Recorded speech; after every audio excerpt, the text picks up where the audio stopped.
Hi everyone, Mohan physics academy पे आज हम लोग नीट का सेकंड पार्ट डिस्कस करेंगे, जिनमें हम लोग 2022 के सवालों को डिस्कस कर रहे हैं।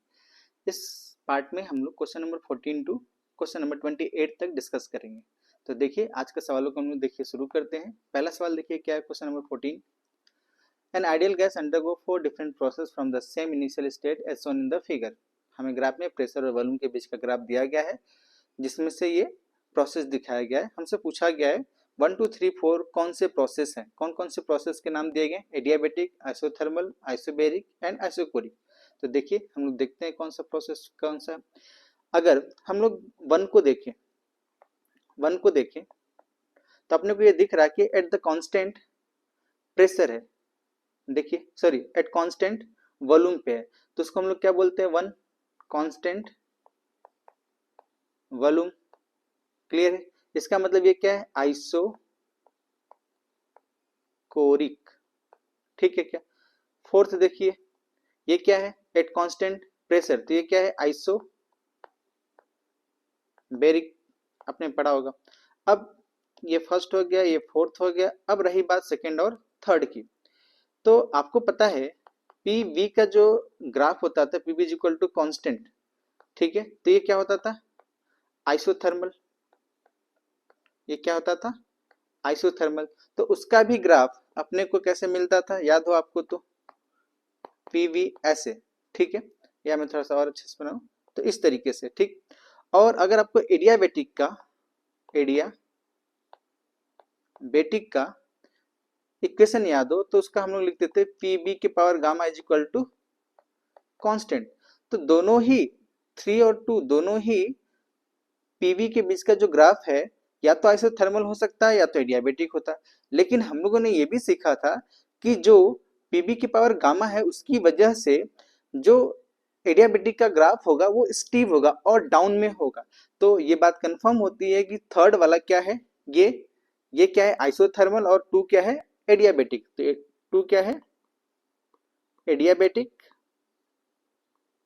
और ये क्या है, आइसोथर्मल। क्लियर है क्या बात है? तो हमसे क्या पूछा गया था, the curve is represent the adiabatic process. तो एडियाबेटिक प्रोसेस को कौन रिप्रेजेंट करता है, सेकेंड कर्व। तो कौन सा ऑप्शन सही होगा अपना, सेकेंड। क्लियर है? देखिए क्वेश्चन नंबर 15 को देखते हैं, ये क्या पूछा गया अपने से, the energy that will ideally radiate by the 100 kilowatt transmitter in 1 hour. मतलब एक सेकेंड में कितना, 100 किलो वाट। इसका मतलब क्या है, 100 किलो जूल इन 1 सेकेंड। तो अपने से कितने का पूछ रहा है, इन 1 सेकेंड। तो अपने से कितने का पूछ रहा है वो, 1 आवर का। तो 100 इंटू 10 के पावर 3, एक सेकेंड में इतना है, तो एक घंटे में कितना, 3600 सेकेंड। तो ये कितना हो जाएगा टोटल एनर्जी, तो कितना आ जाएगा, ये 100 को मैं लिख सकता हूँ 10 के पावर 5, ये 36 100 किलोवाट। तो ये कितना हो जाएगा देखिए,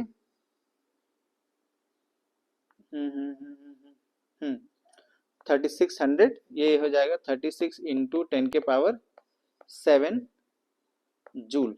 ठीक है, तो कौन सा ऑप्शन सही है, fourth is the right option. Clear है? अगला सवाल देखिए,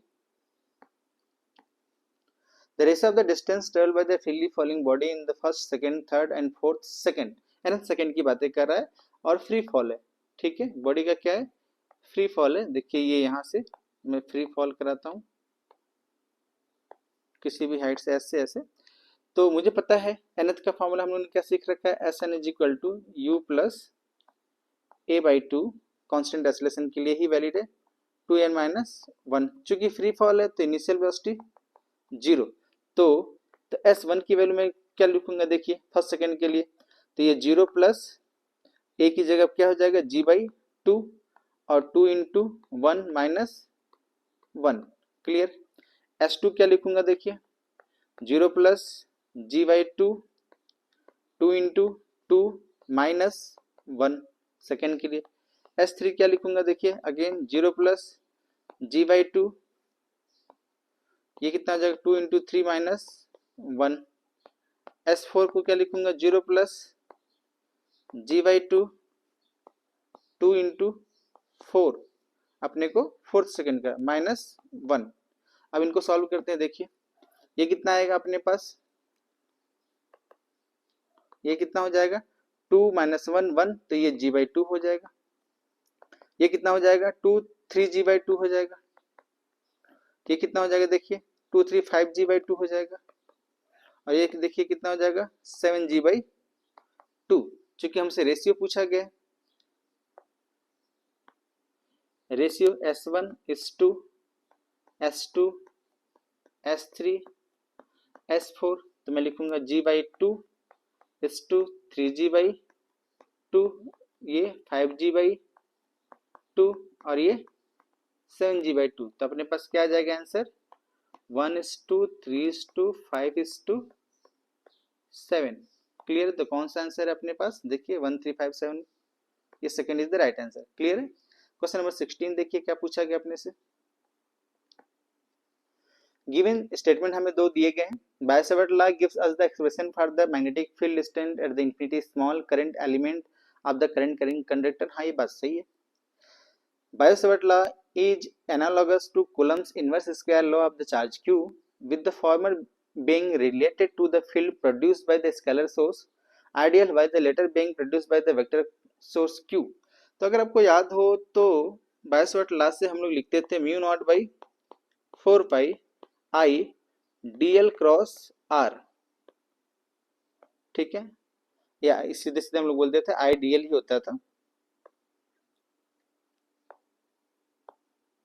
करंट एलिमेंट होता है, ठीक है। तो ये आइडियल साथ में लिख देता हूं मैं ऐसे, ideal cross r divided by vector r का क्यूब, ठीक है, मैग्नीट्यूड का, ठीक है। तो ये जो मेरे को देता था ये डीबी देता था वेक्टर, ठीक है। तो बायो-सावर्ट लॉ की वजह से इन्फिनिटी स्मॉल की वजह से एक पॉइंट का मेरे को मैग्नेटिक फील्ड मिलता है, वेक्टर डायरेक्शन के साथ मिलता है। तो ये जो सेकंड स्टेटमेंट बोल रहा है वो स्टेटमेंट क्या है, गलत। तो फर्स्ट तो सही है, सेकंड गलत है। तो कौन सा ऑप्शन है देखिए इसके हिसाब से, both statement first correct second is incorrect, तो ये सही है, ठीक है, second is the right answer. Okay, देखिए अगले सवाल पर हम लोग चलते हैं। When the light propagates through the material medium of the relative permittivity epsilon r and relative permeability mu r, the velocity of the light v is given by, हमसे velocity पूछा गया। अगर आपको याद हो velocity in any medium can be written as 1 by epsilon m and mu m, and c की value हम लोग जानते हैं परमिटिविटी के बेस पे और परमिबिलिटी के बेस पे म्यू नॉट एप्सिलॉन नॉट, और म्यू एम एप्सिलॉन एम की हम लोग लिख सकते हैं। देखिए क्या लिख सकते हैं medium by epsilon r into epsilon n, ऐसा लिख सकते हैं क्या। और म्यू एम को भी हम लोग लिख सकते हैं mu r and mu naught. तो मैं v की वैल्यू को क्या ऐसा लिख सकता हूँ क्या, देखिए epsilon r and epsilon naught into mu r and mu naught. जो v की वैल्यू होगी तो ये क्या एप्सिलॉन नॉट और म्यू नॉट को c लिख दूं, c divided by under root again mu r and epsilon r. तो कौन सा सही है अपने पास, यही अपना आंसर है। कौन सा है, third is the right answer. Clear है? देखिए क्वेश्चन नंबर 19 को देखिए। A body of the mass 60 kg experiences a gravitational force of the 3 Newton when the place a particular point. The magnitude of the gravitational field intensity at the point. तो gravitational field अगर आपको याद हो, gravitational field तो force per unit mass होता है magnitude के लिए, ठीक है, ये मैग्नीट्यूड की हम लोग बातें कर रहे हैं। तो फोर्स मुझे दिया गया है कितना है 3 न्यूटन और मास मुझे दिया गया 60 ग्राम। अगर उसको केजी में कन्वर्ट करूंगा तो ये हो जाएगा केजी। तो अपने पास कितना हो जाएगा देखिए 3 इंटू 10 के पावर माइनस की जगह plus 3 divided by 60 which can be written as 3000 divided by 60। तो ये और ये कट गया 5 बचेगा और ये अपने पास आएगा 50 न्यूटन पर केजी यूनिट के साथ। तो कौन सा है, first is the right answer. Clear है? क्वेश्चन नंबर 20 देखिए। In the half wave rectification the input frequency 60 hertz then the output frequency. अगर आपको सेमीकंडक्टर याद हो तो अगर मैं हाफ वेव का आउटपुट बनाऊं तो ये कुछ ऐसा दिखता था, देखिए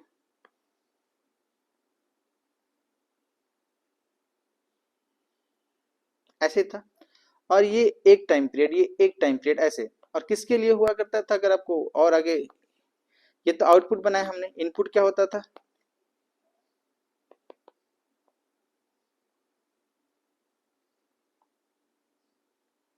ऐसे ही होता था। तो अगर इसकी फ्रीक्वेंसी एफ है तो इसका भी टाइम पीरियड दोनों का क्या है, सेम है। तो इसका मतलब जितना टाइम पीरियड है वो चेंजेस नहीं हुआ है। तो हाफ वेव के लिए टाइम पीरियड में जब कोई चेंज नहीं हुआ है तो ये कितना हो जाएगा, देखिए 60 है तो 60 ही आएगा आंसर। तो कौन सा ऑप्शन है, second is the right answer. Clear है। क्वेश्चन नंबर 21 देखिए। Question number 20, if a soap bubble expand the pressure inside the bubble. अगर सोप बबल की अगर आप बातें करो, ठीक है, अगर मैं ऐसे 2 लेयर बनता था सोप बबल का, ठीक है, और ये प्रेशर इनसाइड बोल देता हूँ, ये प्रेशर आउटसाइड बोल देता हूँ। तो pressure inside minus pressure outside की वैल्यू हम लोगों ने पढ़ रखी 40/R। तो प्रेशर इनसाइड की वैल्यू कितना, P0 प्लस 40/R। चूंकि ये क्या बोल रहा है, एक्सपेंड हो रहा है। अब एक्सपेंड होगा तो रेडियस इंक्रीज करेगा। अगर रेडियस इंक्रीज किया तो ये टोटल क्वांटिटी डिक्रीज कर जाएगी। तो प्रेशर इनसाइड क्या हो जाएगा, डिक्रीज करने लग जाएगा। बात समझ में आ रही है। ये पी इन डिक्रीज करेगा, क्यों, क्योंकि टोटल क्वांटिटी डिक्रीज करने लग जाएगी। तो क्या होगा अपना आंसर, डिक्रीज करेगा फाइनल आंसर। ठीक है। क्वेश्चन नंबर 22 देखिए। If the ratio of the radius of the gyration of the thin uniform disc, ठीक है, an axis passing through its center and normal to its plane to the radius of the gyration of the disk about its diameter। पहले एक ऐसे मैं disc बनाता हूँ, पहली बार ऐसे पूछा गया है और दूसरी बार ये डायमीटर के लॉन्ग में ऐसे बोल देता हूँ। ठीक है। तो इसका अगर मैं मोमेंट ऑफ इनर्शिया लिखूंगा तो ये mr²/2 होता है, और इसी के बराबर रेडियस ऑफ gyration को कैलकुलेट करता हूँ, इसको मैं k1 बोल देता हूँ, और इसका मोमेंट ऑफ इनर्शिया कैलकुलेट करूंगा तो ये mr²/4 होता है। इसके लिए अगर मैं कैलकुलेट करूंगा रेडियस ऑफ gyration k2 बोल देता हूं, तो कितना हो जाएगा, देखिए यहां से k1 की वैल्यू मैं लिख सकता हूं r/√2, और यहां से मैं k2 की वैल्यू लिख सकता हूं r/2। चूंकि मुझे दोनों का रेशियो चाहिए, दोनों का मुझे रेशियो पूछा गया है, तो क्या मैं रेशियो ऐसे लिख सकता हूं, क्या k1/k2 is equal to r/√2 divided by r/2। ठीक है। तो k1/k2 को मैं लिख सकता हूं 2/√2, √2 काट देंगे तो ये आ जाएगा k1/k2 is equal to √2:1। Clear है। तो क्या होगा अपना पहला आंसर सही है, √2:1। ठीक है। क्वेश्चन नंबर 23 देखिए। Two hollow conducting sphere of radius r1 and r2, r1 is much greater than r2 have equal charges। अपने पास दो hollow conducting sphere में बना देता हूं ऐसे, जिनके ऊपर चार्ज q सेम है। इसका रेडियस मैं r1 बोल देता हूं, क्योंकि r1 बहुत बड़ा है तो मैं इसको थोड़ा फिर से बनाता हूं, ये r2 छोटा बना देता हूं, ये r2 है। ठीक है। इसके ऊपर भी चार्ज q। इसका अगर मैं पोटेंशियल लिखूंगा v(r1) लिखता हूं पोटेंशियल, तो मैं लिखूंगा kq/r1। अगर मैं इसका पोटेंशियल लिखूंगा v(r2) जिसको बोल रहे हैं, इसको मैं लिखूंगा kq/r2। चूंकि r1 बहुत ज्यादा है तो v(r1) is much less than v(r2) होगा। इसका मतलब जो छोटा वाला है स्फेयर, उसका पोटेंशियल ज्यादा होगा। तो अपने पास छोटा वाला का पोटेंशियल ज्यादा है, तो more on the smaller sphere, first is the right option. Clear है। क्वेश्चन नंबर 24 देखिए। Plane angle and solid angle have, अगर आपको याद हो तो प्लेन एंगल की यूनिट रेडियन बोलते हैं, और सॉलिड एंगल का स्टेरेडियन बोलते हैं, स्टेरेडियन। तो दोनों ही यूनिट तो रखे हैं, बस डायमेंशन नहीं होता, तो no unit, sorry dimension but no units, तो first is the right option. Clear है। क्वेश्चन नंबर 25 देखिए। क्वेश्चन नंबर 25 में से क्या पूछा गया है, two resistor of the resistance 100 ohm and 200 are connected in the parallel and electric circuit. The ratio of the thermal energy developed in 100 ohm to the 200 in given time। किसी भी particular time में, जैसे मैं ऐसे बोल दूं, मान लीजिए मेरे पास ऐसे ही रेजिस्टेंस बोल देता हूं मैं,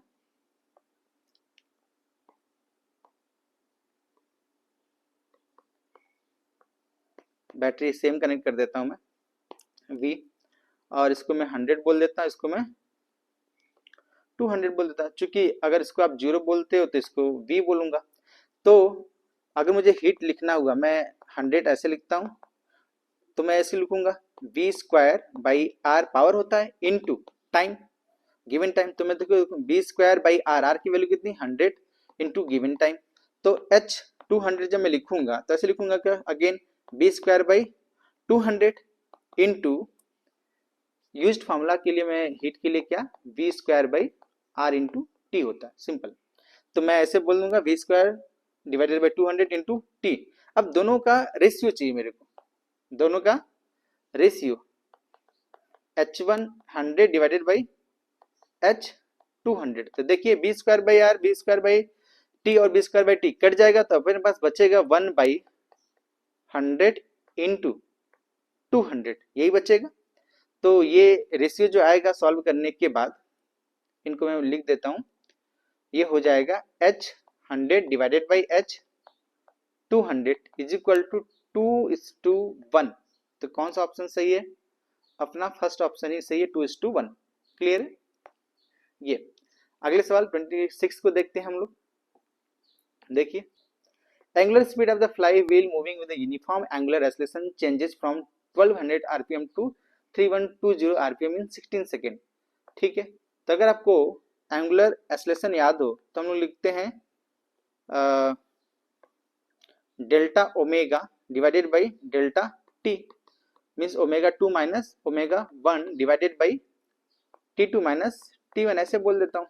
T2 means final, omega 1 means initial. ठीक है, तो ओमेगा 2 की वैल्यू लिखूंगा 3120, चूंकि आरपीएम में दिया तो रिवोल्यूशन के लिए मैं 2 पाई से मल्टीप्लाई करूंगा, पर मिनट है तो 60 से सेकंड से डिवीजन करूंगा तो पर सेकंड आ जाएगा।